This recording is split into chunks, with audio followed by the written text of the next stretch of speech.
Oh, I really hate the looks. They make me really annoyed. So there are a couple of things that you can do. Well, first I'm going to tell a story, and then I'm going to tell you what I do about the look. So here's the story. I was in a grocery store with my son. I was not teaching public school anymore. And I was approached by a parent whose little was pushing a cart and looked at me and looked at Alex and said, "Oh, there's Alex. I wouldn't have known he had autism if somebody hadn't told me." Man, first of all, they had no right to know. And so whoever told them had no right to tell them. So that whole thing, it falls into the look, right?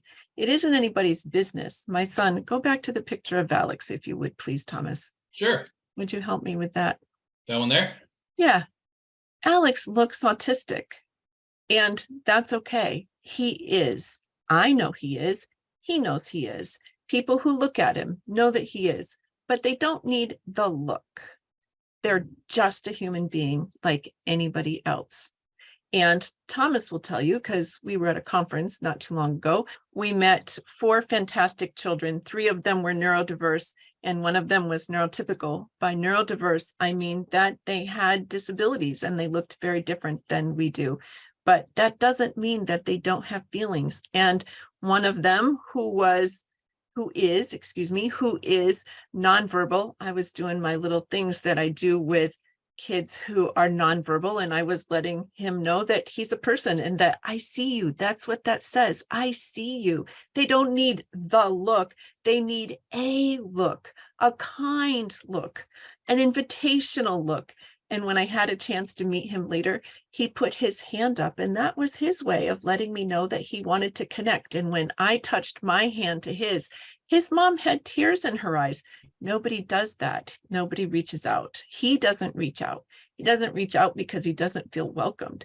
So when people give my kid the look, I give them the look, or I say, "Excuse me, may I help you?" And they don't know what to do with that. Or I say, "Pardon me, is there something wrong?" So I don't think he's wrong. He's my kid. He's my baby. It doesn't matter to me. This is him, and I love him the way he is. I don't think anybody else has any right to judge. And so I put it back on them. How can I help you? There's nothing wrong here. What's wrong with you? That's my implication. So that's how I deal with it. Or I will, if I'm in a school and I get the look, or I see somebody giving one of my students the look, it's, "Would you like to have a private conversation about this? Because if you're confused, I can help you, but let's take that away from here, because my students don't need that either." So I just try to educate people, because, it's sometimes autism awareness, in my opinion, it's time for autism acceptance. We're past awareness. That's how I deal with it.